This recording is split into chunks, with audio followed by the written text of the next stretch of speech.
Hey, Dan, you want to start a podcast? Okay. Whoa! Whoa! Wow! What the heck? I think it worked, Dan. I think we're 100 episodes in the past. Whoa, who are you? You look just like me. That's right, past Jessica. We are you. From 100 episodes in your future. Wow, look at me. I'm so much bigger. Don't worry about that right now. We gotta talk about the future of your podcast. Oh, why? Does it turn out nobody listens to us? Is it not good? No, it's Danny. Something's gotta be done about Danny. He's a bit much.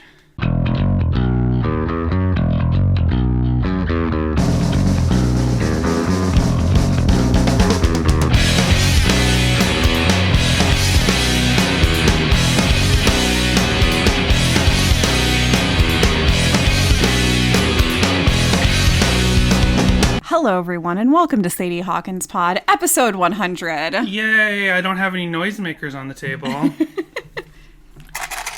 Oh, there you go. Woo! 100 episodes. Shaking some mints. April's excited. April heard something that sounded like food shaking, so she's like, yes.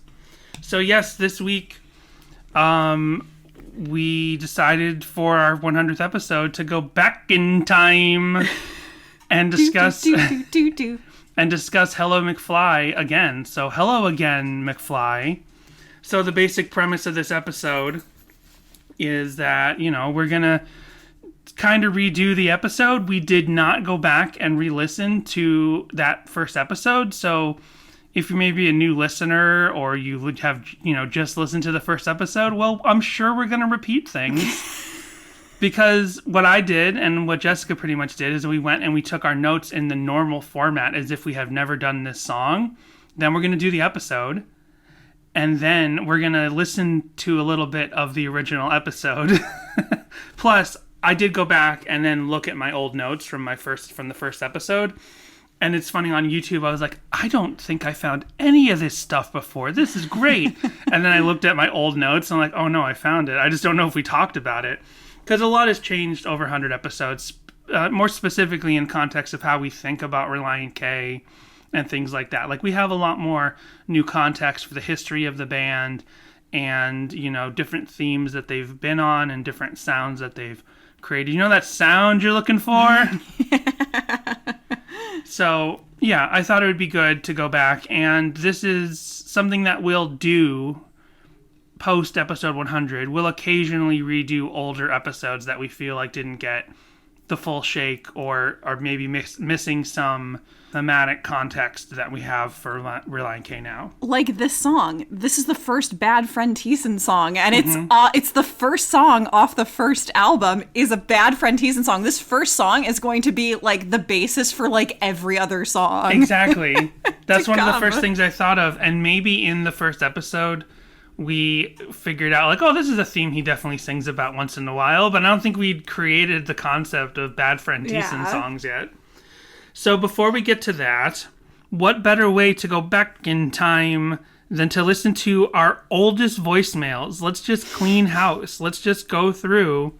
Now, you don't mean go back and listen to voicemails, like our first ever voicemails that we got. You mean the voicemails we have yet to listen to. Yeah, listen to voicemails from March 18th from Adam Goff. Here's one. Hey there, this is Adam Goff. Been a long-time listener. And it was like long-time listener. I was like, yeah, we know you. Specifically about the album 5 Score and 7 years ago, so play this whenever you want, wherever it's appropriate on the song. But I've always heard this album. Well, something's happening to Adam's voicemail. I wish I'd realized this 4 months ago. It's fading out. Oh no, something's got to be done. So he's going to talk about 5 Score, which is funny that he's here, saying he's disappearing at Sea Rock City. It's funny that he's saying he sees 5 Score as a story album because it's not out yet as of the time we talk about this, but I'm going to be on the Reliable J podcast, and we talk about Bird and the B-sides, we talk a little bit about Collapsible Lung and stuff, and I talk about how, like, nobody assumes that Five Score and are story albums, but lots of people assume that Collapsible Lung and Air for Free are like stories. Well, here's Adam Goff saying that he thinks Five Score is a story album, so let's see if we can actually hear the rest of what he's saying. As a story album, I don't hear people really talking about it. Maybe you did and I missed that episode. Sorry, I'm an imperfect person. But I hear it as a love story album.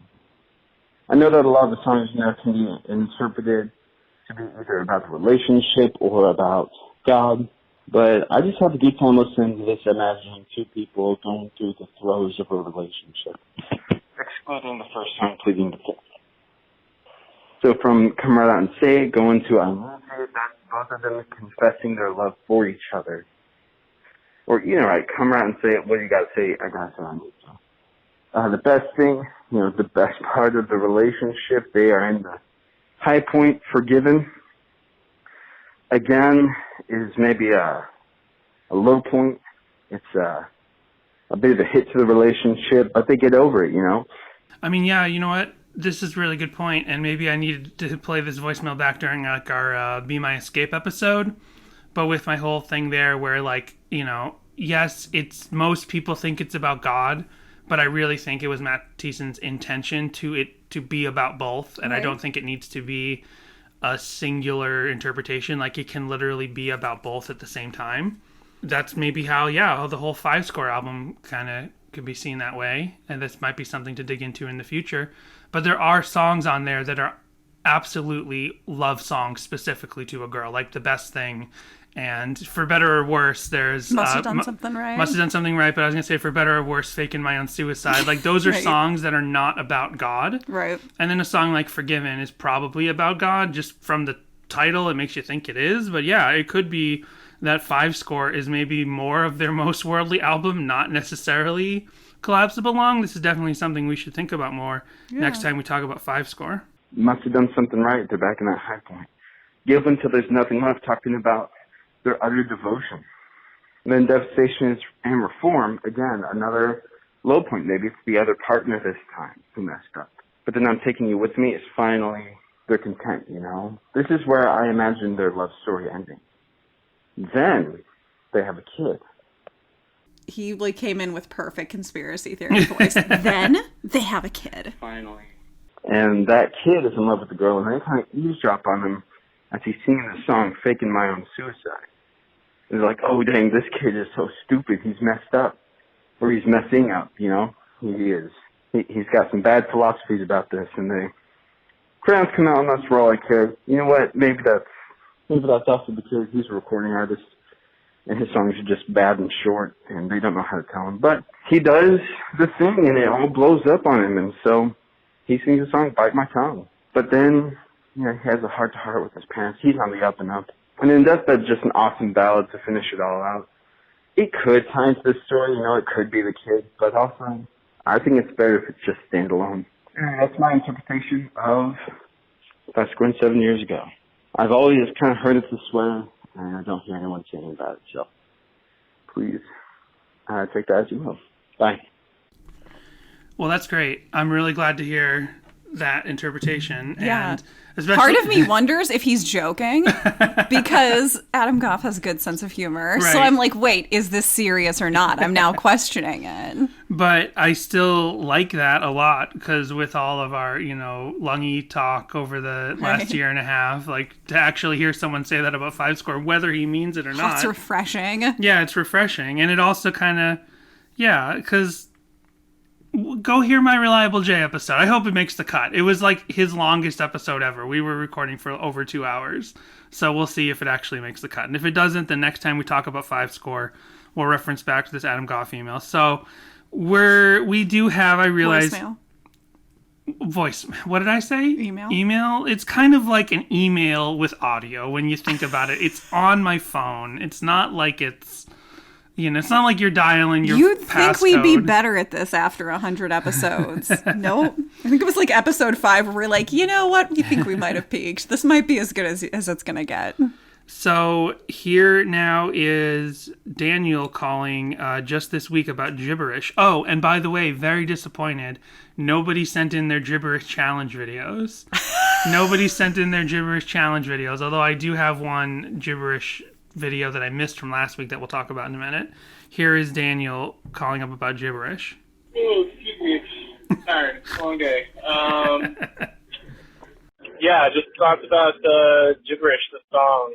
When you said gibberish spelled with a J, I immediately thought jib, like a flying jib, like on a ship. And so I thought maybe they could make this into a sea shanty and get really popular on TikTok again for something better than the Mormon lady. I love it. That also ties into the Beach Boys. Got a lot of sailing references there. Good stuff. Yep. Relient K sea shanties. I'm surprised that hasn't been a thing yet.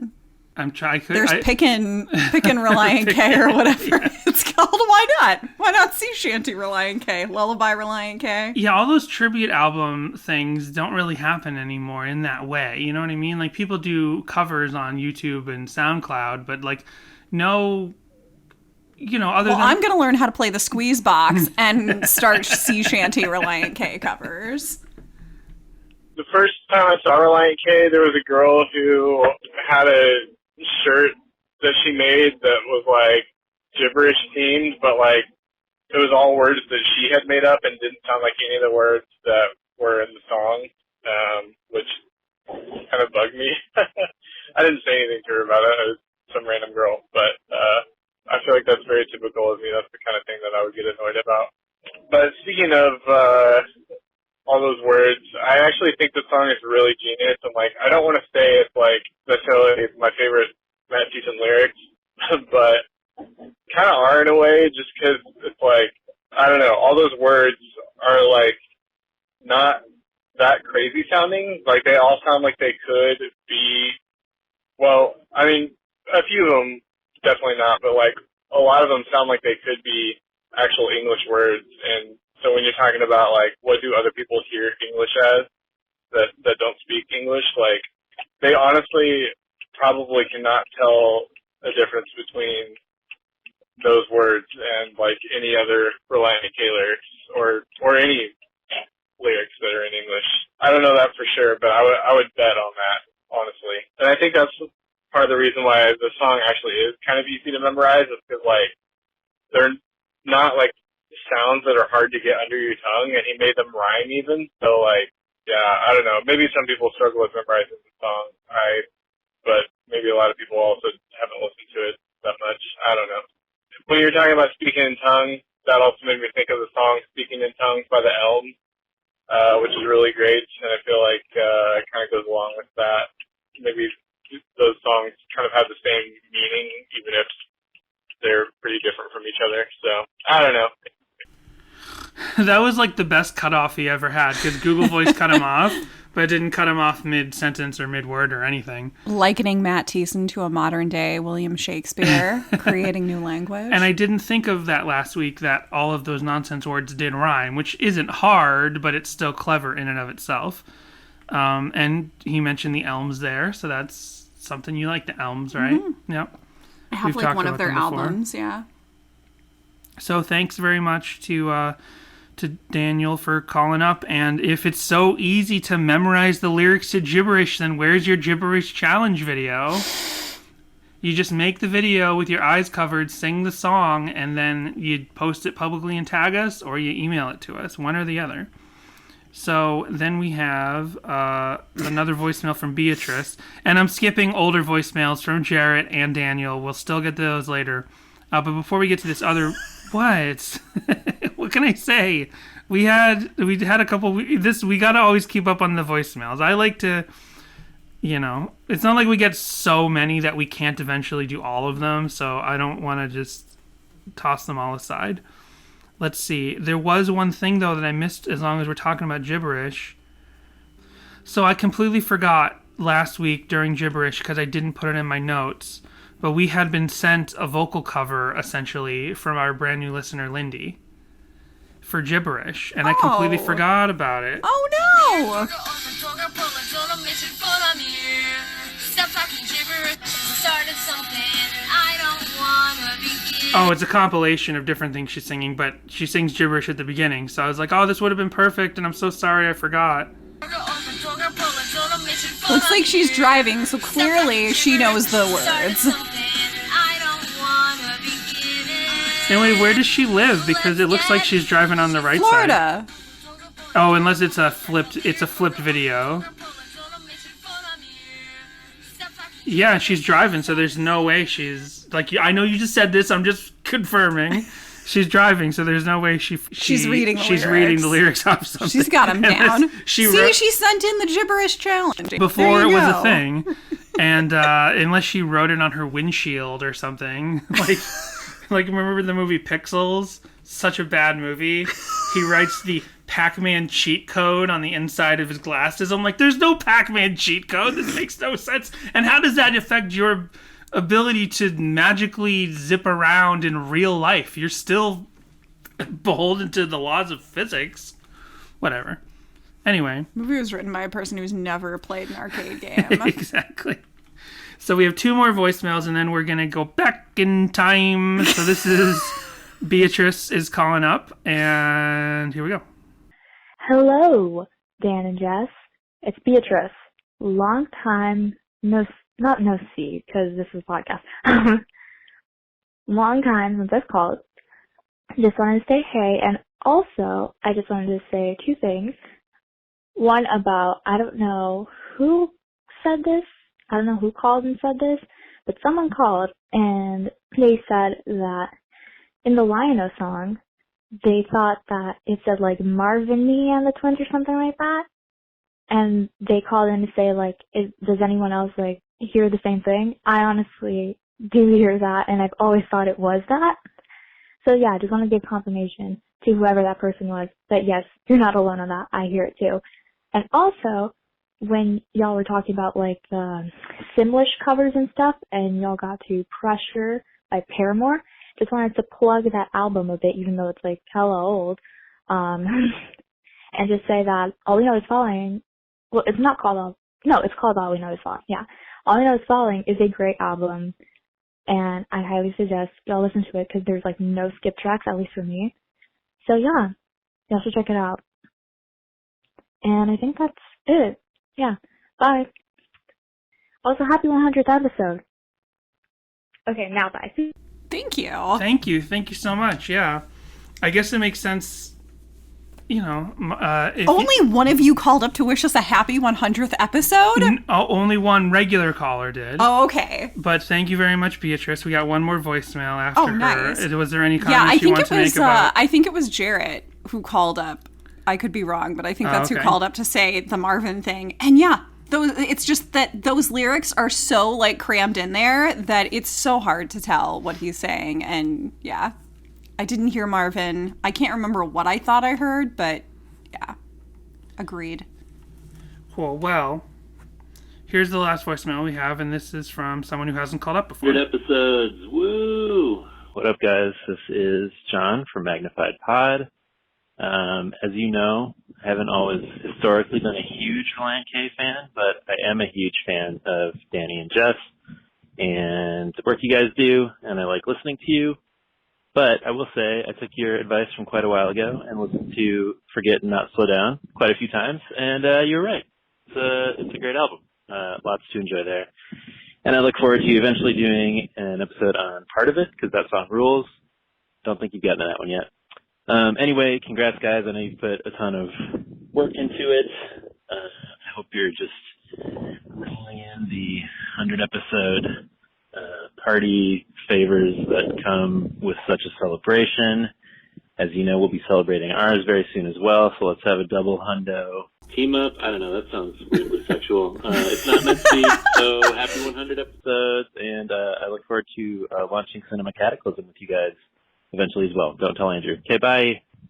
Woo! Yeah, so... Thank you, John. Yeah, so Magnified Pod's 100th episode is also like 2 weeks off of ours. Nice. Because they've been around longer than us, but they take breaks in between seasons and stuff, so and we have only... I said, like, I was talking to them, and I was like, yeah, we've only taken 2 weeks off. And John was like, you only taken 2 weeks off? He's like, well, you do live together, so that's slightly different. Yeah. And we had a double episode week one time, which was the episode that we did with them. We did our regular episode and their crossover episode. So we've already done a double hundo team up. Yes, that's right. No, but anyway, yeah, we definitely. I didn't know what that meant. Dan. I didn't know what that meant exactly. We're gonna have to talk about time travel in a second, so my mind's kind of like already reeling. So I'm like, I don't understand. How could it be double hundo then if it's because now? They're at 100 and we're at 100, and he's like, we got to team up because we both are hitting 100 at the same time. It's kind of like Bilbo and Frodo, how they had their birthday parties together every year. Sure. Did you remember that?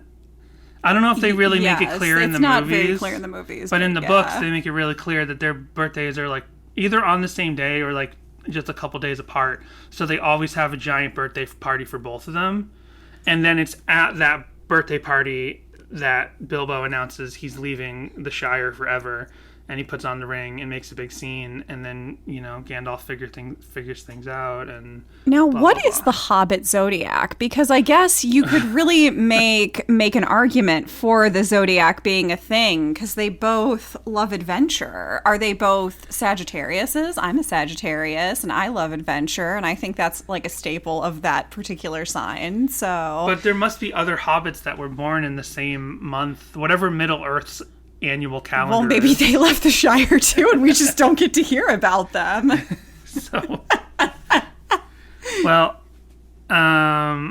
Anyway, thank you very much to John for calling up and wishing us happy 100 episodes, and happy 100 episodes to them as well. I still have 3 halves of episodes unlistened to for their Ace Troubleshooter discussion, right? Because we still have not done, because Jessica had a lot of all the dust mite stuff happened around the time we were going to do that, and then her ear surgery and all this stuff. So it's like I can't listen to their episodes until we've done our Ace Troubleshooter episode, because otherwise our Ace Troubleshooter episode will just be me parroting back. All right, we're committing to it. Patrons, you're getting the Ace Troubleshooter episode this weekend. There you go. We're committing. So thanks to everyone who called. It's like it's one of the earliest like Patreon things we decided we were going to do, and just have not recorded it for a year or so. Like, because originally I wanted it to be our first, when we did the Owl City episode, I wanted to do the Ace Troubleshooter episode. But everybody voted for Owl City, so we did Owl City. And we were the weekend that we originally were supposed to do the Ace Troubleshooter episode, I sat and all afternoon I listened to their entire discography, which I didn't even plan to do. I just thought we were going to talk about the first album. I'm a professional, damn it. Or the first Tooth and Nail album. Well, you are a professional, and that professionalism has gotten you to 100 episodes, so we want to remind everybody, if you didn't hear our friend Bo, who is now on Twitter, by the way. Everyone, all these people who stop by the show, like MGK and Santa Claus, none of them have Twitter accounts. MGK doesn't have a Twitter account. I'm sure there's no Santa Twitter accounts. But now Bo, our friend Bo, who tried to sell Jessica a dirty tambourine a couple weeks ago, he's got his own Twitter account. And he followed Brady right away. And Brady's like, who is this? And Bo is like, I'm just a guy trying to make some money. I see you like video games. Do you want to buy a CD wallet full of PS2 games? And then Brady blocked him. And now, how do you know this? Are you still hanging out with Beauregard? Because I asked you not to. I don't like him hanging around, Danny. Bo's at home right now. He lives all the way out in Upland, California. He just comes out to Los Angeles to chase some, some dollars sometimes. I was gonna say chase what? Chase what exactly? He chases the almighty dollar. He buys and sells things. He's an entrepreneur. I see. So, but when I met Bo, I was like, this is a character, and we're all characters. This is a character I can really get behind. So I created a Twitter account for him. I mean, he created a Twitter account for himself. Oh my God. This is how I know you're not Q, because you would have given it away so long ago.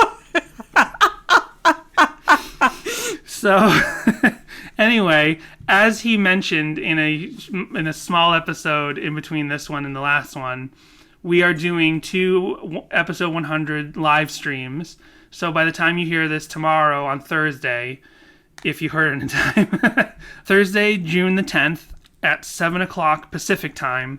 We're just going to hop on Instagram Live, and anyone who clicks join video, request to join video, will accept their request so we can meet them. So anyone who has been leaving voicemails or people who might just be listening in the shadows who have never really contacted us, you can call up and we can meet you and say hello and stuff. And yeah, we have a few other little things planned, and we're like, if people don't show up, that's fine because we got other little things planned. But even if we don't, we're not expecting to necessarily fill the full hour. Instagram Live has an hour cap. But come talk to us. That's going to be 10 p.m. Eastern, 7 p.m. Pacific. Yep. On Instagram Live, on our Instagram. 9 p.m. Central. Not sure what time in London. It'll be Friday for Australians. And so then the other thing to know is on Saturday, the 12th of June, we're going to try Twitch for the first time. And that's going to be at 4 p.m. Pacific. And that's 7 p.m. Eastern time. Don't worry about the rest of the world. And we're going to watch all of the Where the Buffalo and Cell Phone Roam exciting web stuff. Series, which was a 8-episode documentary goof around series that the band Relient K, who we talk about, made back during Two Lefts era. And then we're going to probably click a couple of random YouTube videos that we've watched throughout the last year and a half and like actually have people be able to visually see them while we reminisce on them. Like, I'm definitely playing the Boomerang animated video. That's my favorite video that we probably have ever found. The Transformers shipping video. I'm sure we'll watch that. And Twitch is going to be an experiment for us because I'm trying to figure out as much as I can about it by Saturday. But I'm sure it won't look like a fancy Twitch stream. I'm kind of doing the best I can. We're not streamers. We're just learning how to do this. So then, bear with us. And we will have that available afterwards. So if you can't catch it live, we'll archive it and you can go see it again once we later. have our Twitch and our OBS account, program all set up, it'll help us to be able to make more Patreon content.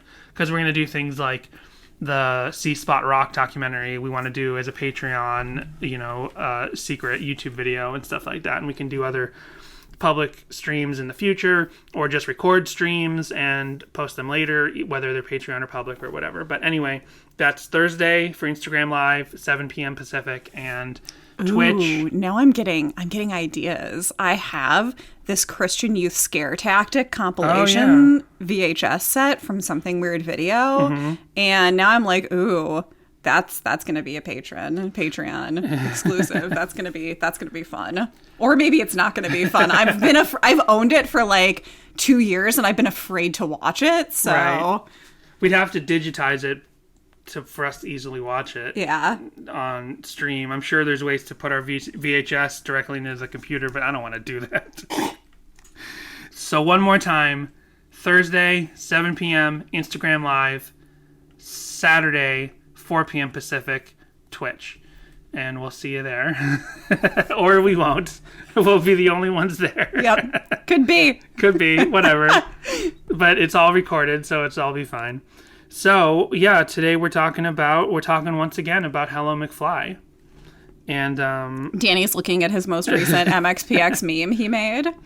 It's the cover of Rumors by Fleetwood Mac, but it's the Polka Dot Punk. All right, so Hello McFly. This is such a fucking mom song. Actions speak louder than words. Like, that's such a mom thing.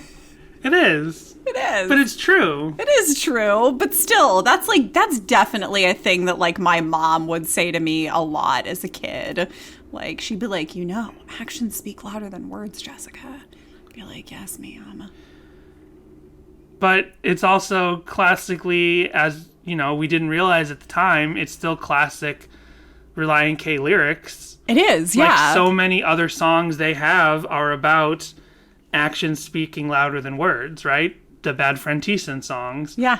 And, so it's funny that this is such, a, Christian mom simple lesson to basically have your first album to the wider world, not counting the All Work and No Play, not counting that, to have your first CD on the shelf at Christian bookstores in 2000, and the first words are about how actions speak louder than words. Right. It's such a classic Christian thing to say.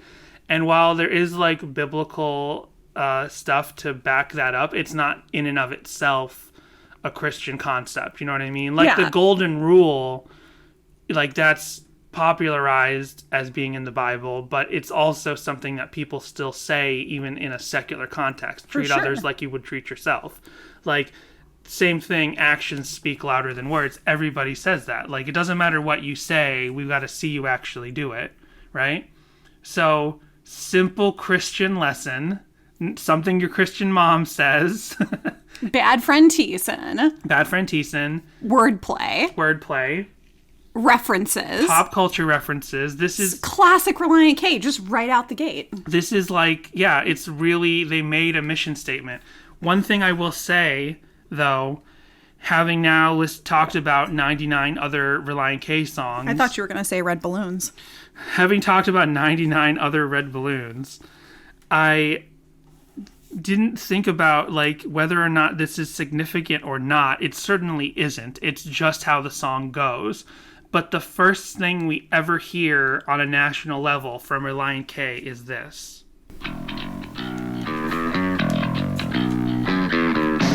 That like bass line. And you don't really think of them as a bass heavy band. Nope.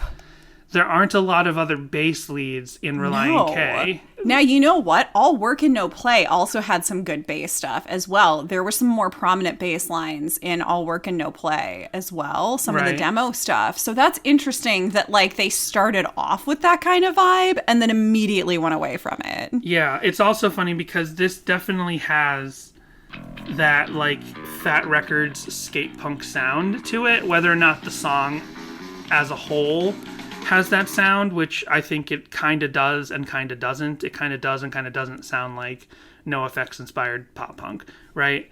But that opening bass absolutely does. Like, get your knee pads on, get out into the half pipe and skate it up. Exactly. And especially since we listened to more All Work and No Play, where we realized how much more skate punk that album is, very specifically, in that very Angus soundtrack era version of skate punk, which is what I've, referred to it as. It's like before, Blink-182 really was a catalyst, no pun intended, because of their famous album Catalyst. That's a joke. Did you even get it? Do they? Newfound Glory has an album called Catalyst. Oh, gotcha. You didn't get it. So I really think like Blink-182 in two ways like basically shifted the paradigm of pop punk. Like pop punk was a very more slightly sloppy, even on the radio, even on records, it was a slightly more sloppy thing. Like All Work and No Play, that could almost fit in some pop punk radio play in the mid 90s, right? But then Blink-182 does something that kind of shifts that, and it kind of makes, and then suddenly from Blink-182 you have My Chemical Romance and you have Good Charlotte, where everything has to be this certain kind of polished. And then, as I talked about previously, recently, then the self-titled album comes out, or the untitled album, or the self-untitled album comes out, and that also shifts like the kind of expression, that the kind of like pseudo post-hardcore, like extra guitar expression you can put into pop punk. So speaking of pop punk, Danny, what are we drinking this afternoon? Hold on, I'll tell you in 1 second. The self-titled album is definitely a step up production-wise from All Work and No Play, but All Work and No Play is so much more skate punk, right? And they take a little bit of that out of the self-titled album, but you can still hear it in this opening for Hello McFly. So it's interesting how at this stage in their career they were like, yeah, we're gonna kind of be a pop punk skate punk band with also some worship elements and some ministry elements and some like Beach Boys type stuff. Yeah, they just wanted to do them. I respect it. Exactly. Now, what coffee are we drinking? We're drinking Oakland Roasters, the Green Day coffee. Yes, the father of all dark roasts is what this one's called. It's good stuff. They're very sustainable. They actually created the first compostable K-Cups. Right. So that's really awesome. That's like the kind of their biggest claim to fame, Relient K cups, and that's pretty cool. And their bags are biodegradable, and it's good stuff. So Jessica's been on a big sustainability mission recently. Like she's replacing all of the waste in our house with we're trying to go low waste, sustainable stuff, and then we don't have a place to compost, which I'm really bummed about, but there are like kitchen composters that I'm definitely going to be trying out soon. So then she found out that Oakland coffee is like the most they're up there. Pun intended, you find out when you go to their website, but it's the greenest coffee company in the world, or like one of the top They're one of the top, 5. yeah. And I was like, that's the company owned by Green Day. And she's like, no, I didn't know that. Because Yeah. I'd seen targeted ads from them all the time, and I was interested in it. And then we got it, and it's actually really, really good. It is. Like Jessica doesn't even like dark roast, but their dark roast tastes like what coffee flavored things taste like. Good coffee flavored things taste like. Like I'd imagine this is the type of coffee that they would put in coffee ice cream or coffee candies. You know what I mean? But there's no sugar in it because it's just coffee. So if you like really good, dark, flavorful, nice coffee, like this is almost it's a dark roast, but it's a coffee you could give. We're not paid by them, by the way. Yeah, no, not sponsored. Not sponsored. You could give this to someone if you'd like to sponsor us, Green Day. For our Relient K podcast, where we sometimes talk about sustainability. Right. Yeah, because coffee is really bad for the planet. Like a lot of coffee stuff is ruining the rainforest and things like that. Anyways, you can look it up on your own time if you want to, but yeah. So yeah, Green Day. Bring it back to the song. Green Day is a band where they, were the forebearers of punk rock happening on the radio in the 90s. Like, you could make an argument that other bands like Pearl Jam and Nirvana have punk elements, but those aren't really punk bands in the sense that, the zeitgeist, the world at large, understands punk rock music to be. Punk rock is really, so many different things. But Green Day is the first band to really pop up on the radio and bring that sound to the world on the radio in a big way. I think that's the kind of world in which All Work and No Play and then the self-titled are created. But then I think and Blink-182 definitely exists in 2000, of course, but I don't think that Blink-182 has made the full paradigm shift for what people expect from their radio punk yet in the year 2000. I think we're still in that little Venn diagram where it can sound a little rougher, a little more raw and aggressive like Green Day. Green Day's not the most aggressive punk rock band on the radio, but they're not the most aggressive punk rock band, but I do believe that Green Day is the most aggressive pop rock band on the radio at the time. They're more aggressive than a Blink-182. Tying it back around, Green Day was my introduction into punk music because I bought the Insomniac album because I had a friend who was really into Green Day and Weezer and all those sort of whatever rock band was sort of on the radio at the time, and she sort of introduced me to that, and I went out and I got Insomniac and I played the heck out of that CD, and then I got International Super Hits and some other albums from there, and that sort of learning to love that sound definitely led me to when I heard Relient K playing on the bus on the way back from a ski trip. I was like, ooh, I like this. What is this? Yeah. So I really feel like this sound has a little bit more in common with a Green Day than a Blink-182 of the time. And I say this in the context that we've learned in the last year of really digging into the self-titled and digging into All Work and No Play, that I think when Relient K was first starting out, Matt Thiessen has always had his own voice as a songwriter, but I really kind of feel now in hindsight that Relient K hadn't really developed their identity fully as their own band when it comes to the sound and the production and even necessarily their ministry work early on in the band, right? I feel like they were kind of copying the Supertone style ministry approach to playing at festivals and having, if not altar calls, then, I was going to say, did early Relient K have a thing where they stopped in the middle to have a whole worship set? They didn't, but Thank goodness. Think for sure they did have a moment where they slowed things down to get real about Jesus. You know what I mean? Sure. So I think Relient K at this point in Hello McFly, I think at this point in their career, they are like doing what other bands do, trying to find their feet and their identity as a band. And so Hello McFly is kind of this centerpiece of it for me, because it's still got that sort of like skate punk aggression of the demo, but it doesn't have that like false English accent that he had on the demo. But it also has the simple Christian value lesson. I think he does that. That's a little Green Day-ish, because you would not guess that they were from the Bay Area per se. Like, Billy Joe puts a little something on those. Yeah, it was always vocals. A joke of the fact that Billy Joe Armstrong had that pseudo English accent, especially in the 90s. People made fun of that. I remember David Spade making fun of that on one of his, like, because David Spade on SNL used to do those like Hollywood Minute reports on Weekend Update. Yeah. He would basically make fun of the style of Entertainment Tonight, and he said like how much one time he said how much he hated Green Day or whatever, how unimpressed he was with Green Day, and I was super offended because I saw this like when it was new, and I'm like, what the, and but he's like their fake British accent, and I'm like, well, you got that one. Another thing, so the bass, that's amazing that's their first sound out of the gate, is to hear this for Relient K, and there's so few other bass heavy songs. But then the rest of the song just sounds like classic Relient K. Yeah.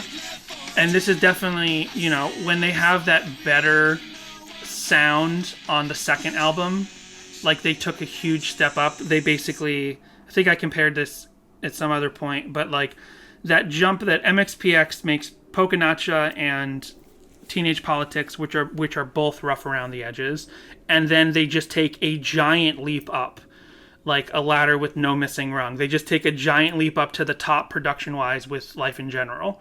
I think Relient K did the same thing between the self-titled and Anatomy of Tongue-in-Cheek. Now, no matter what you think of the songs on there, or if you care about that era of Relient K or not, the production between self-titled and Anatomy's basically, production-wise, equivalent to Life in General right off the bat. Anatomy isn't a quintessential album to them necessarily, like Life in General is for MXPX, but they're working off of the backs of giants or whatever. Like, they've already gotten to that point immediately with the production of Anatomy of Tongue-in-Cheek. I mean, I would say that's debatable. I think for a lot of Relient K fans, Anatomy is like their like really beloved go-to Relient K album. Yeah. I mean, especially because it has Sadie Hawkins' dance on it. Yeah. Which could have been episode 100, but I decided that we would still save that for later on. And then one other thing I thought about with this album, especially revisiting this song, was Steven's drumming. Like, we definitely don't give Steven enough credit. Jessica's got her bass ready. So we haven't talked about Steven as a drummer enough yet, because we don't know what to say. We don't know a lot about him, but if we can try to learn a little bit more about him, the drumming in Hello McFly is amazing.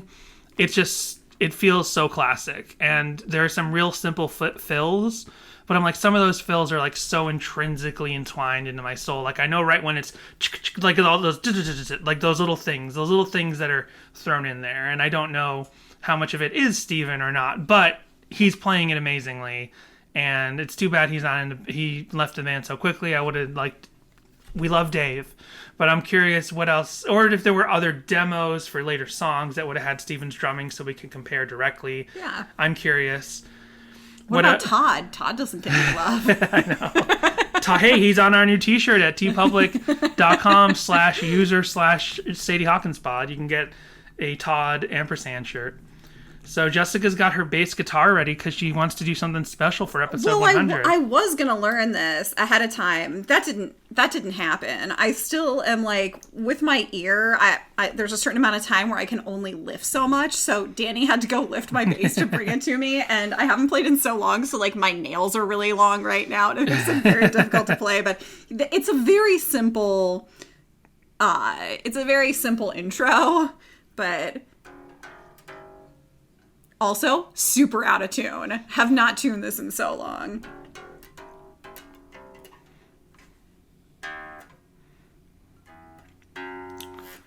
You you get it? I got it. I heard it. I heard that better than the time you tried to play Chick Magnet for me. Fuck you. I figured Danny brought his ukulele on and acted like a goober and embarrassed himself, so I'd bring my bass on and embarrass myself for episode 100. Well, we are listening to bass covers this week for sure. I really don't think we listened to them in episode 1, so I have some bass covers that we are for sure listening to after the break. I mean, yeah, it's pretty simple, but it's good stuff. Yeah. But I can't even play it after just trying it once, so 1, 2, 3, 4, 5. So it's like 8 notes. Dun, dun, dun, dun, dun, dun. I mean, I don't know in terms of like half notes and this and that. I don't know, but it just, to me, it sounds like dun dun dun dun dun dun dun. So that's like 8. Basically, you could pull it off by hitting 8 notes. Also, I'm going off of, this is from ultimateguitartabs.com. 100 episodes and we still don't know music stuff that much better. This has a 4 out of 5 rating from 11 votes. This is tabbed by Bobby. So thanks, Bobby. Thank you so much, Bobby. Let's get him on the pod. Oh, is it Bobby Moon? Who produced the first 2 MXPX albums? Oh no, Bobby Moon. I always get Bob. Wait, now I'm confused. That's right. No, I've definitely said this. Bobby Moon is the guy on YouTube that we love who does vocal covers of Relient K. But then there is a Bob Moon who produced the first 2 MXPX albums. The last thing I'll say about going back to this song and listening to more self-titled this week, I listened to a little bit more of it, is I've really developed this feeling that when Relient K started out and from Collapsible Lung and on, they were a little bit more free in terms of like possibly what constituted a Relient K song, right? There's a lot more experimentation with sounds and instrumentation and not really genre so much on this album, but there's a lot more that's here as a Relient K song between like the worship stuff and sort of the pop rock stuff, the acoustic guitars and the sort of different sounds that they attempted on this first album has more in common to me with like an Air for Free, where there's a lot more different kind of instrumentation, a lot more creative expression musically expressed on Air for Free and here on the self-titled album. But then by the time of Anatomy through, 5 Score, the idea of what a Relient K sound was became a lot more concise. And there was this like thinner line that Relient K kind of had to stand on as far as like what counts as a Relient K song. And obviously there are exceptions to that rule, like with Bird and the B-sides. And, basically I feel like between Anatomy and 5 Score, a Relient K song is either kind of like a worship song, but not in like the big Hillsong sense of it, but like just in a personal expression, like a simple, almost campfire song that's elevated a little bit higher into a pseudo pop punk worship song, or a pop punk song. And that's kind of where Relient K was kind of stuck for a long time. But the self-titled and Air for Free and technically Collapsible Lung like opened the door. Those had wider doors in terms of like what kind of musical expression Relient K could pull off and be Relient K. And it all goes back to this thing that I remember from the Brian and Dave times, that Thiessen was much more against the idea in interviews and in stage banter, against the idea of labeling themselves as a punk band. Jessica, it's okay. Jessica's like gently playing her bass. I found a pick on the table. Yeah. You can go ahead and you can like play music in the background of what I'm saying, but play you out. Yeah. So between, all those, you get what I'm saying though? Yeah, I do.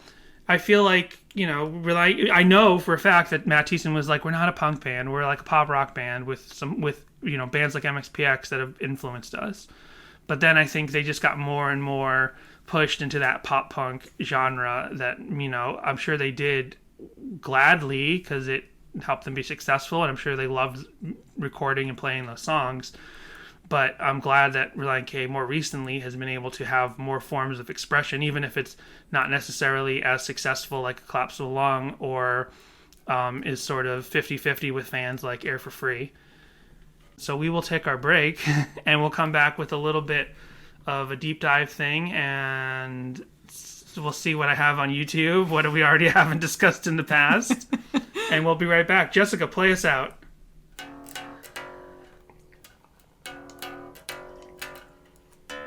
Wait, I gotta start again. Edit that out. Oh, I'm not editing any of this out.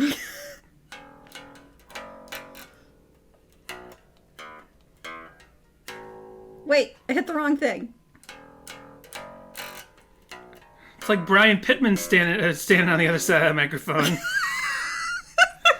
Brian, so glad to have you on the podcast. Will you stick around after our break?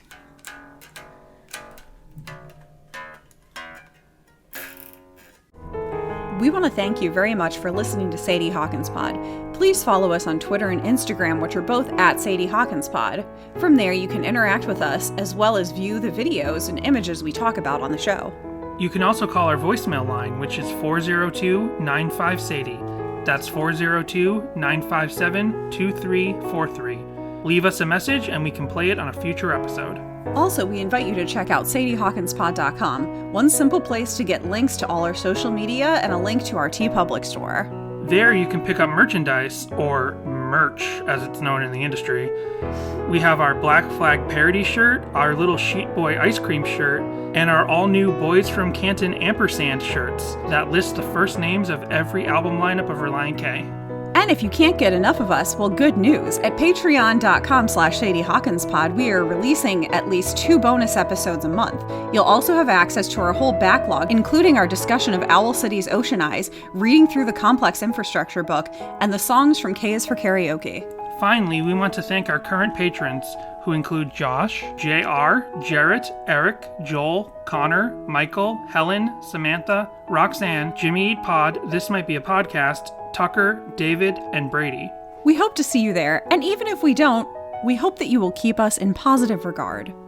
So where Danny redid his entire deep dive, I did not. I just found a few new things that I don't think we've gone over before. So tying in with this, the theme of Hello McFly, Tom Wilson, who played Biff Tannen in the Back to the Future movies, played with, and we discussed this when we did Sleigh Ride. Right.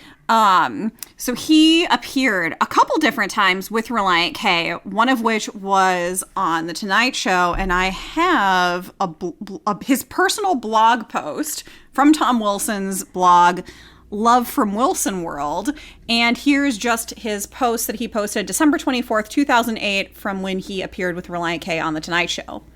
What a blast I had on The Tonight Show with the band Relient K the other night. Replaying this Christmas night, so check it out. They emailed me and invited me to play with them on Jay's show, and it was one of the highlights of my life as a performer.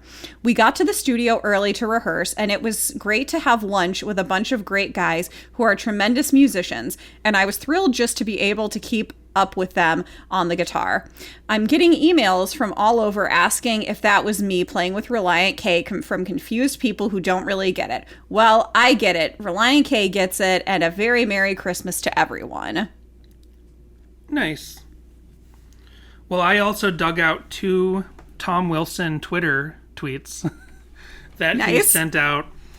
I have one of those here, so but I'll let you read them. So his Twitter handle is Tom Wilson USA. He's got a blue check. And on May 27th, 2009, he said, went out to Relient K last night. Great guys. Fantastic music. Sweat a lot. Can't hear today. Rock and roll. And that's back when, tweets were half the length they are today. So he had to get all that in. Nice. Then in 2012, he says, on July 29th, 2012, so we're coming up on the 9th anniversary of this tweet, sang with Relient K on stage tonight. They rocked it. And then I dove into the crowd and knocked out 14 people cold. What a night. Yeah, so I found an article on, I think it was like Indie Music or something, about a performance that Relient K did at the Glass House, which is over in Pomona. Yeah.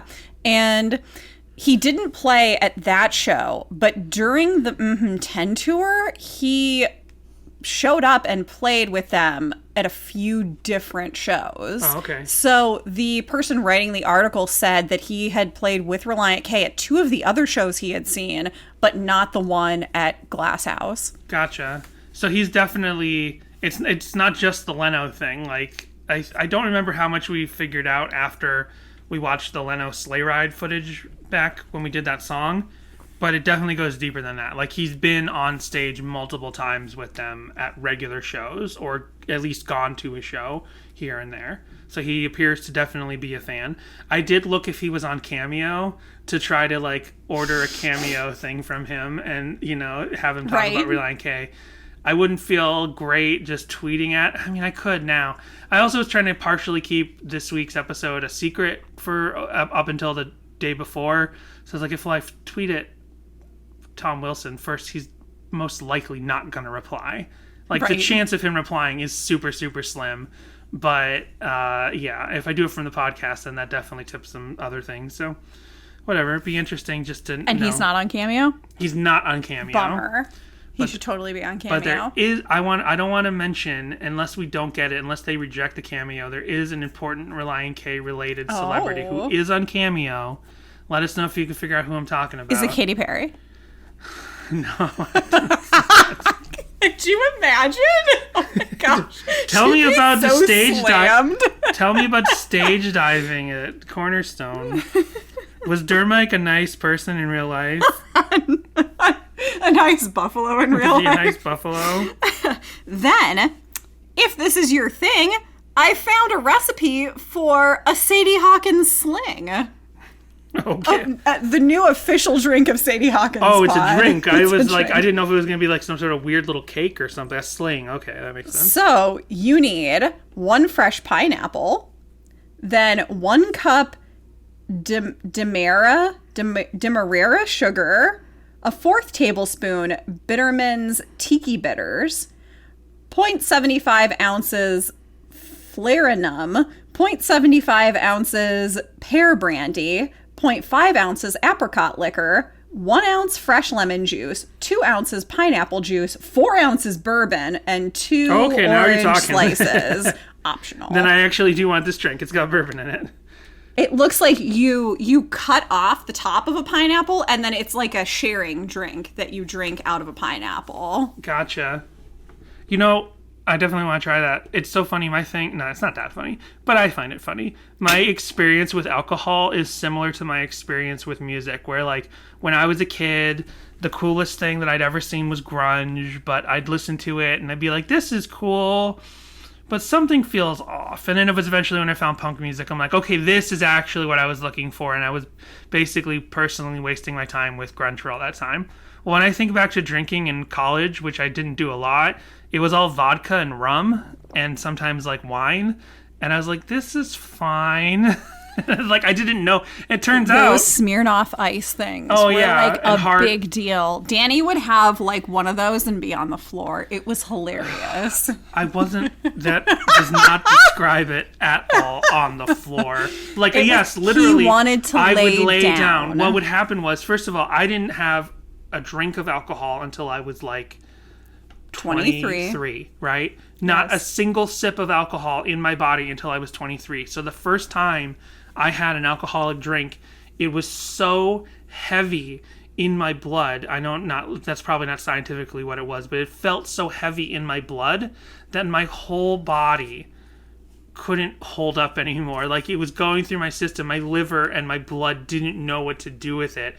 So I had to lay down, not because I was dizzy and not because I was passing out. I was awake the whole time, but literally, like, my limbs, as if I had taken a handful of Benadryl. I was so tired, I couldn't, like, stand up and walk around. I had to lay down. I was exhausted. Smirnoff Ice, which is like a wine cooler. Right. It's a lady drink. But so I would drink things in college and be like, this is fine. But I didn't. Turns out I don't like rum. I don't like vodka. I like whiskey.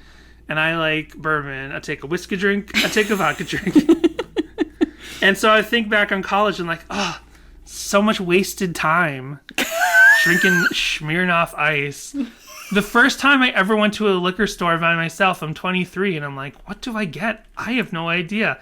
I got Bottles and James or whatever it's called, like those wine coolers. It's like 75% juice and like 25% wine. God, this is tasty. It is tasty. It's like a Kool-Aid. But remember everything I Mike's Hard Lemonade. Well, I remember everything I just said about how I have one drink and like it's like I have a full body exhaustion. I had that Bartles and James, didn't feel a thing. Like that tells you how little alcohol is in those. And now he has like a couple bourbons a night. 'Cause I'm a man. Yeah. Not really. So I have 2 quizzes here, but I've decided to save those for the live stream. So okay, cool. Check us out over on Instagram Live. 7 p.m. Pacific, 10 p.m. Eastern time tomorrow, Thursday. As long as you're in the thin grouping of people that heard this, the 24 hours before. Right. Then, so is that your whole deep dive? Yep. Okay, well then, so I went ahead and I just did everything like I would normally do it. Looked for everything Hello McFly related that I could possibly find, not worrying if I did it last time. I feel like, and so I found a lot of, then I looked back at my notes and found I had found a bunch of these before, but I don't remember talking about them. So here's a mainstay of our podcast. This is the Florida YMCA skate park from 2000, September 27th, 2000. Oh, and when this person uploaded this, I don't know if I always credit it, but it's MaxCap60 is who uploaded the YMCA footage. And they separated all the songs onto separate videos, but every one, like, they have a little bit different info on each one. Like, sometimes they don't mention where it is. Sometimes it's just the song. Sometimes it says YMCA skate park and not the state. Sometimes it says the state. It's like they uploaded each one individually and like typed everything in individually and forgot in between each upload what information they put in. This one, we actually have more information than normal. It says YMCA skate park, Green Acres, Florida, Saturday, September 23rd, 2000, almost 6:30 at night. Almost. Amazing. Green Acres is the place to be.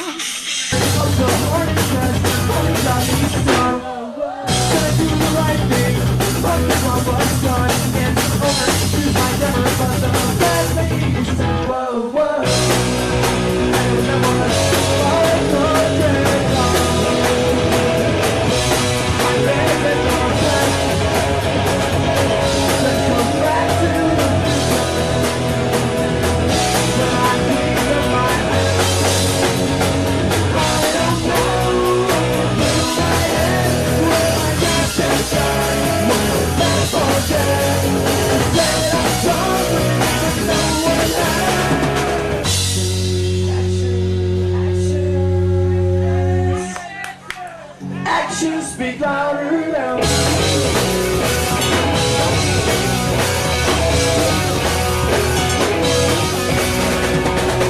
This song's great. Like, it is. It actually sounds so much better live. Like, I wish there was a better recording. It's rocking. Yeah, don't do a 10th anniversary. Along. Don't do a 10th anniversary of Sadie Hawkins' dance. Do a 10th anniversary of this song. They need to re-record. You mean 20th? No, I meant 10th. Oh. When they did the 10th. I got this one right. Sorry. I know I get things wrong Apologies. all the time. But when they did their 10th anniversary re-record of Sadie Hawkins' dance, don't do that. Yeah. Do Hello McFly instead. But it's amazing. Brian is going nuts in the background. I think it's not Dave or Steven on drums. I think we've heard in previous YMCA footage that it's like the drummer from Fillmore was filling in, because this might be between Steven leaving and Dave joining or something like that. I thought you were going to say that you wanted, which I've mentioned before, that I wanted, and we've already passed it now because 2020, but I still think that we should get a belated self-titled tour, 20th anniversary tour. Exactly.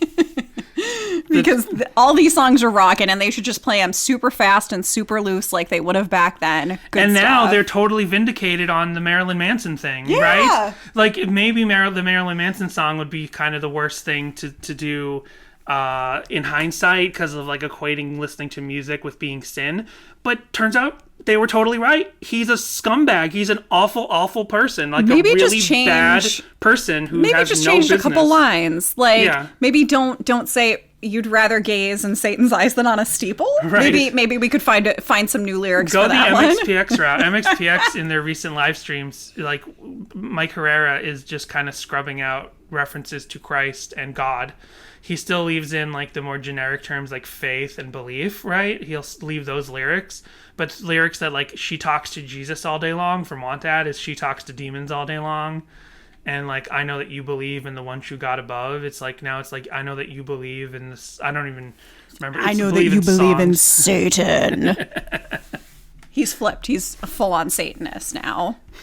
You love to see it. Exactly. So then there's the Teen Planet Georgia show, which was part of the Electric Youth Tour with Five Iron Frenzy, which I just recently realized, and this is not all cataloged on the Trademark website, but I Googled it all myself. I Googled these tour dates myself. 2001 was a big year for Relient K and a big year for Christian ska, because in spring 2001, the Supertones go on tour with Relient K and Switchfoot opening for them as part of the tour for their Loud and Clear album. Wow. Right? And Relient K opens that show. I go to see that, I believe, at the Worcester Auditorium in Worcester, Massachusetts. Then, that same year, that fall, unfortunately 9/11 also happens, but the tour doesn't get canceled. That same year, Relient K goes on tour again with another Christian ska band, Five Iron Frenzy, on the Electric Youth Tour. Like, what a busy year for Relient K, and a giant, like, because these things don't get collated in my mind in terms of times and years. Like, I remember all these shows, but I don't necessarily, except for the fact that I will always remember the Electric Youth Tour happened at 9/11 because they had to talk about it on the tour. But like, I wouldn't have remembered that that Switchfoot Relient K Supertone show happened the same year. So I saw Relient K at least three times that year. Probably also at Soulfest, so like probably closer to 5 or 6 times. Anyway, big ska year for them was 2001. So yeah, and then Cornerstone 2002, which I definitely remember us playing last time. But instead of playing more of that, I don't think we found this last time. They played this a bunch in 2013. It was on the set list in 2013 because I have 1, 2, 3, 4, 5 different 2013 shows where they played this song. So let's listen to the Rock the Universe one, because this kind of makes sense because, you know, at Universal Studios, they used to have the Back to the Future ride. So here's Relient K playing Hello McFly at Rock the Universe at Universal Studios Florida 2013. I missed the Back to the Future ride. Yeah. I mean, the Simpsons ride is fun, but it's literally just the Back to the Future ride, but Simpsons themed.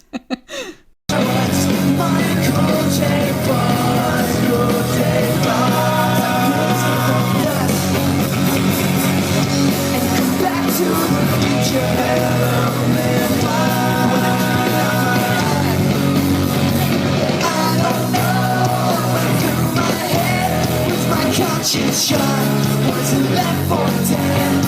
Said I'm sorry when no one heard. 'Cause actions speak louder than words. So that's cool. We didn't see them in 2013 because we were living in Chicago, where we probably had like the sort of least ability to do things back at that time. Hear all about that on our April episode about the history of our dog April, which turned out to be a history of the first few years of our marriage. That's on patreon.com/Sadie Hawkins Pod. Oh, or you can hear about one show that Danny did go to that I was supposed to go to and was unable to over on Magnified Pod. Right. Five Iron Frenzy, Reliant, Real Big Fish in Joliet, Illinois. Jessica had an appendicitis scare. I just said go listen to their episode to hear the story. Hear the full story, because there's more to it than that. So I did create my own Nightcore this time, so let's listen to that. This is uploaded by Sadie Hawkins Pod on YouTube.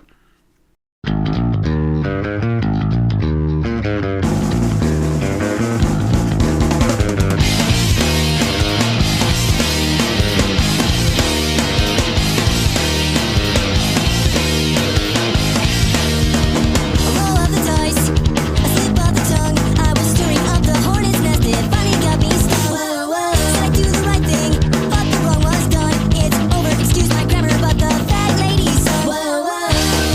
And I wish I was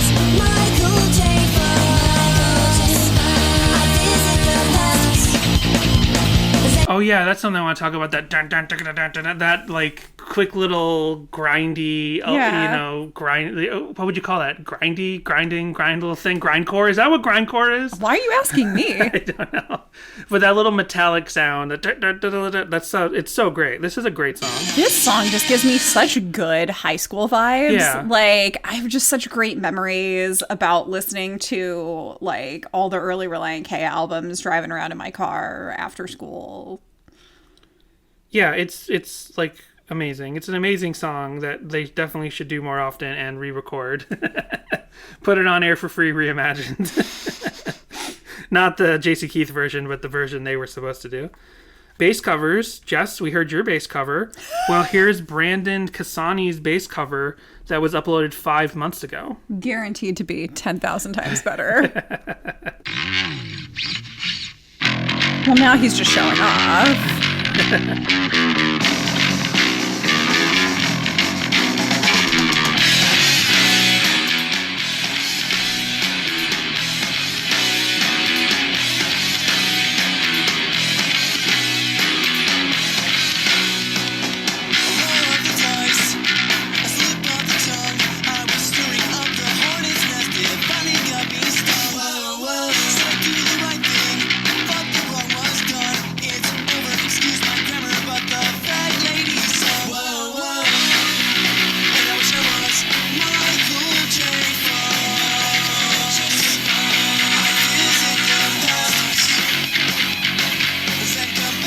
That's even cool. That's even cool. There, the bass, dun dun dun dun dun dun.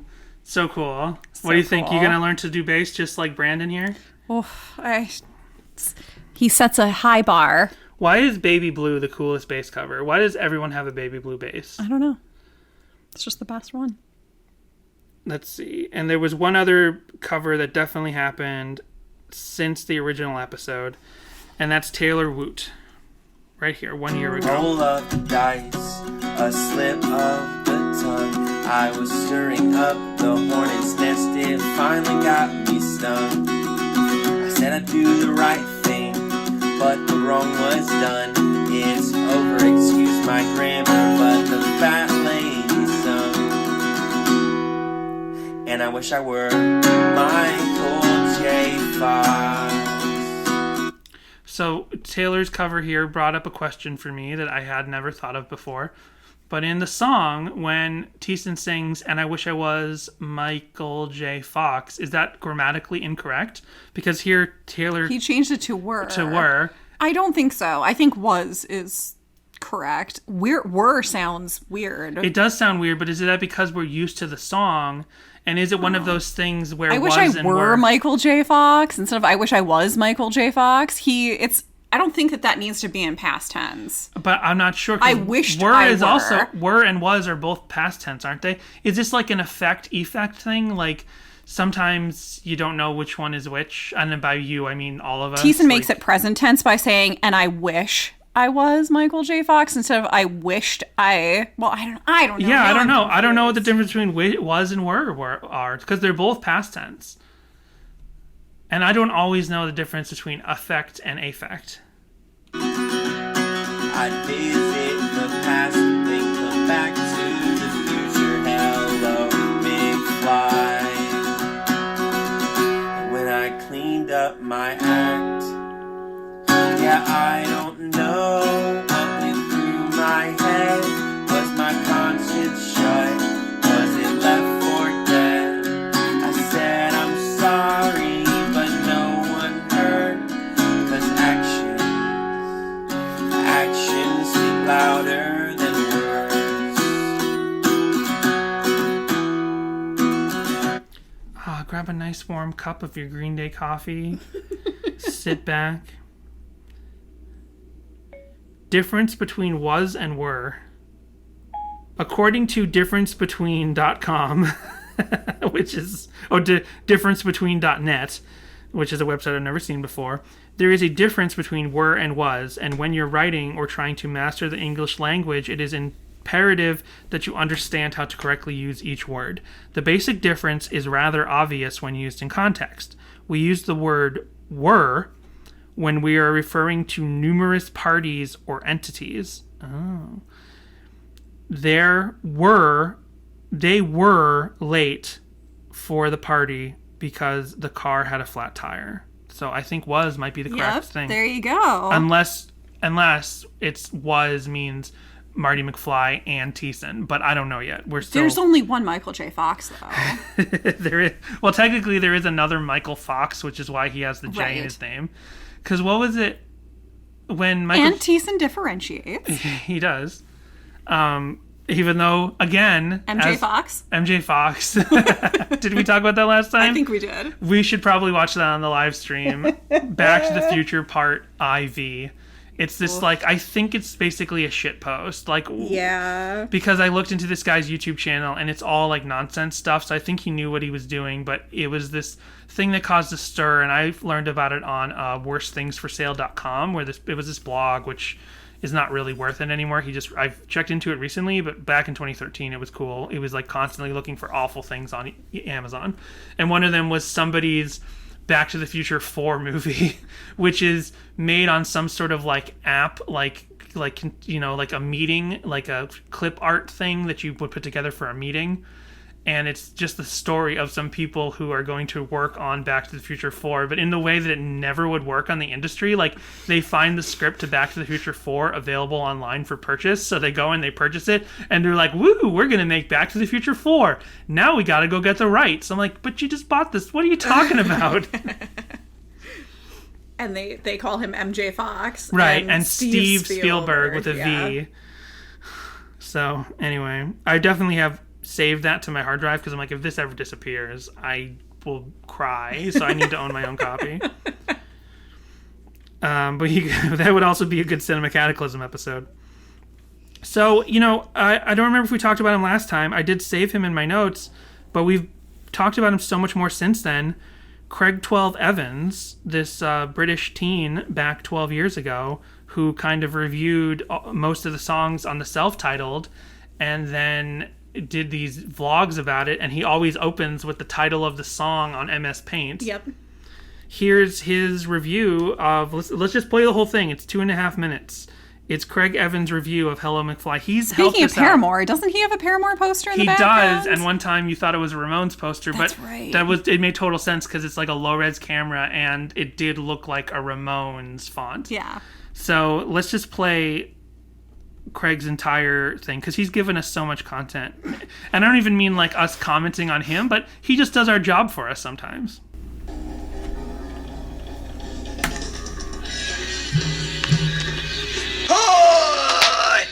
Time for Relient He's K got goggles on review. this time. They're 3D glasses. Hi. Anyway, And a this is my South Park YouTube. shirt. Relient K review YouTube. By the way, there's bottle rockets going off in the background for this whole video. And I don't know. It's a Guy Fawkes Day. First album. It's called Relient K. That's how you've been living here. The song's called Hello McFly, and I believe it's based on a character from Back to the Future. Isn't it? Yeah? You right? I'm right? So basically, as you can hear, it is a pretty cool song. Actually, this part in particular is pretty rad, okay? Pretty amazing random bit in the song. The ending is really sweet. It's I'm about 9 months. And He's talking about the Toby email, voicemail at the end. Whoa, that bit's pretty cool. Whoa. It's pretty kind of cheesy, but it's kind of doing a way that I like. It's and this is something we learned about Craig Evans over the last 100 episodes. It's everything's cheesy. He's like, it's cheesy, but it's good. Cheesy big start to the album, but in a good way. Well, I like the song in general. And basically, it's really catchy. It's something that I made There goes another one. I just imagine he's in some sort of brick apartment building in England, and people are out in the garden setting off bottle rockets. I'm giving this out of 5. A 4 out of 5. The song is getting a rating of 4 out of 5. Okay, here we go. The ending. The ending is great. We'll finish it on the ending. Okay. What's up? This is Ethan. You can go ahead and leave a message. Hey, Ethan. This is Toby. Look, man. A song about Marilyn Manson. Song about Marilyn Manson. Ever. Would never. Put out by Goatee Records. Period. Next. Okay. Good stuff. So that's Craig. Thank you so much, Craig, for doing our job for us half the time. Oh, man. So I found a puppet show that's shot horribly. Okay. Oh. Uplifted Hands Puppet Team. So I assume this is a puppet ministry. Oh, boy. But it's shot in this manner of, like, the puppets are really, Good really Lord, small in the background. A puppet ministry. Sure, why not? Why not? Like the manger babies. Oh my gosh! That's right! The greatest puppet ministry of them all. Look at this. So it's a blacklight puppet show where the stage is covered. Badass. The lights are off. The stage is covered in a lot of black cloth, and there's a black light on set. So like all the puppets are kind of glowing, and then people are wearing totally black clothes and coming in with signs and moving them around so they look like they're floating. And they say the things on there. So like they're holding up ones that say "actions speak louder than," and then another person holds up a sign that says words. Good stuff. The only problem is filming wise, the puppets are like tiny little dots in the YouTube video. Yeah, they're very far away. The moving signs are bigger, but the moving signs aren't there most of the time. But it's sort of beautiful. I wish this was in a better HD format. This is only uploaded 9 months ago, so this is also brand new. This came along. Wow. I don't know if Uplifted Hands Puppet Team are listeners of the pod. Were they doing shows during the pandemic? Oh, now they've got a bunch of question marks. That's fun.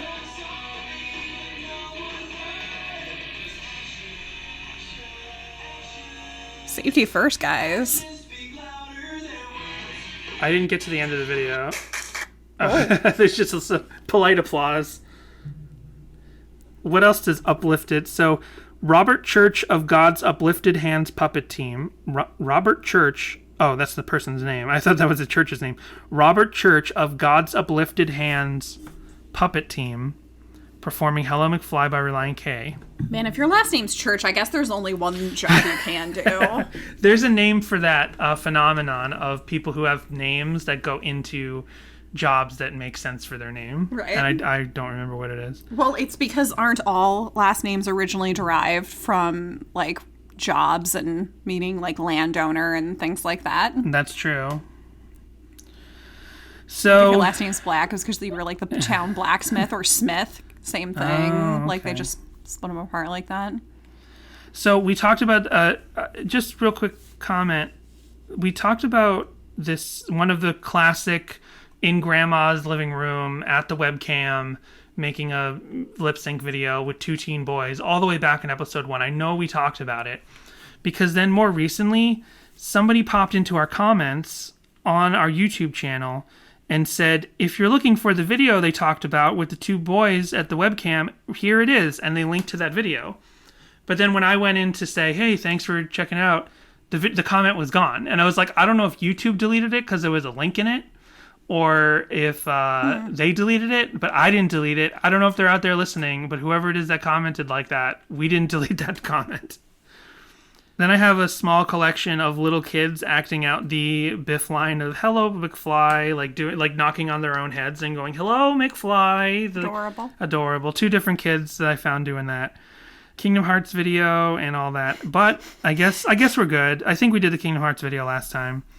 So we'll end on what we planned on ending on, and that is us listening through. We're just going to kind of scrub around and just kind of go back in time and listen to ourselves. We didn't talk about time travel. You said we were going to talk about time travel. Oh, I thought we might talk more about Back to the Future this time. We'll have to do a third part and just focus on Back to the Future. So here we go. We're just going to put on Hello McFly, Sadie Hawkins pod, and we're obviously not going to listen to the whole thing, but we're just going to kind of hear what we sounded like a year and a half ago. Oh my gosh, an hour and 3 minutes. Can you imagine? Those were the days. Yes, Jessica? You want to do a podcast? Okay. So first off the bat, I know we've talked about this elsewhere, but we were originally going to start every episode with Jessica inviting me to a Sadie Hawkins pod.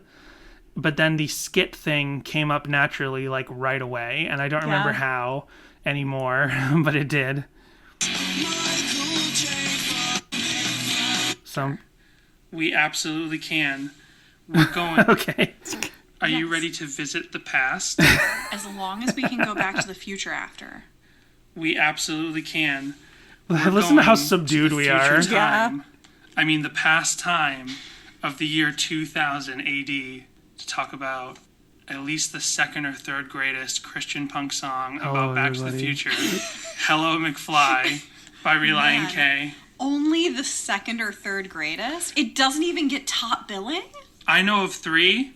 Is that what I still sound like? Wow. I guess. So it's got to be in the top 3. Yeah. You're but I'm not. I definitely tried to work on my voice. It's something that I do every now and then because I've said it before. I have resting bitch voice. I always feel like I sound really sarcastic, but I don't mean to. Mm-hmm. And so I remember when we first started the podcast, I was drinking like hot tea I was drinking hot lemon water.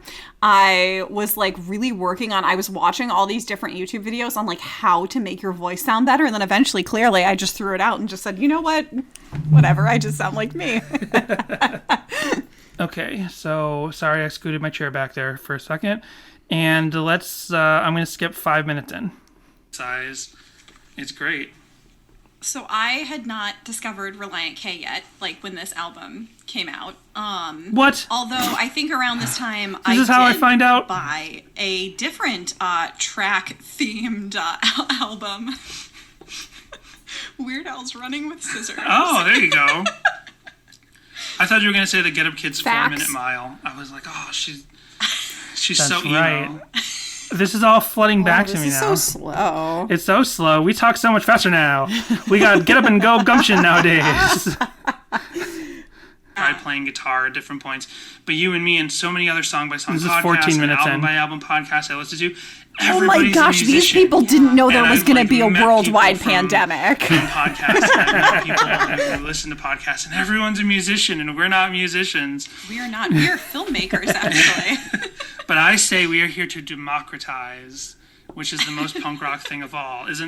Doesn't punk rock love democracy? Yes. Or is it was my point then to whatever. I know what I'm saying. Absolutely. That's what I was raised to believe. So we're here to I agreed with myself. Absolutely. Democratize. And I can just say okay, I'm going we got to find something good. Here we go. This is like the I'm sorry. I'm only 15 minutes. The Dr. Pepper Wars. We're so low energy. It didn't feel low energy back then. I wasn't yet a handful or too much. Hello McFly is like a better opening because if anything, it's sort of the message, the Christian message is a little less accusatory, which is something that's allowed. I was going to say the exact same thing. Yeah. That I think that's why this is more introspective. Yeah. Danny still doesn't let me get a word in edgewise. I was going to say, excuse me, you're cutting her off.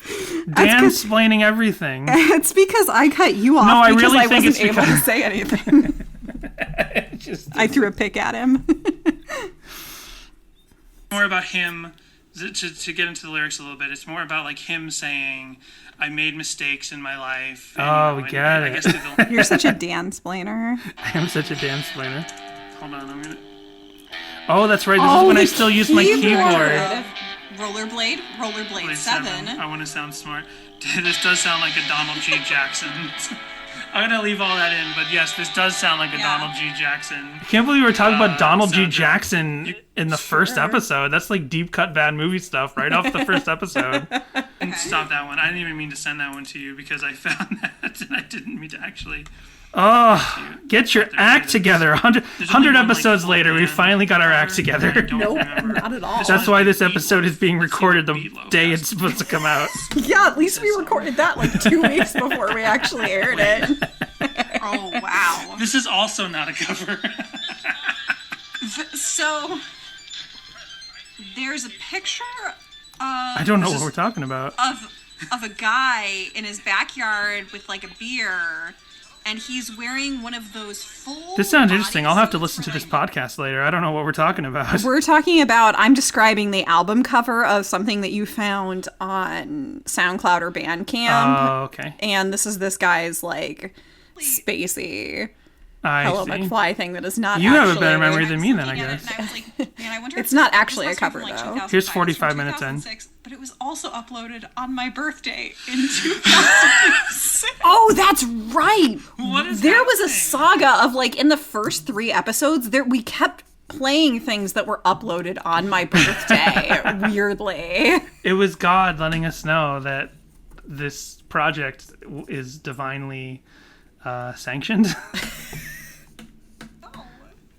I think this song is somehow like convergent upon your birth.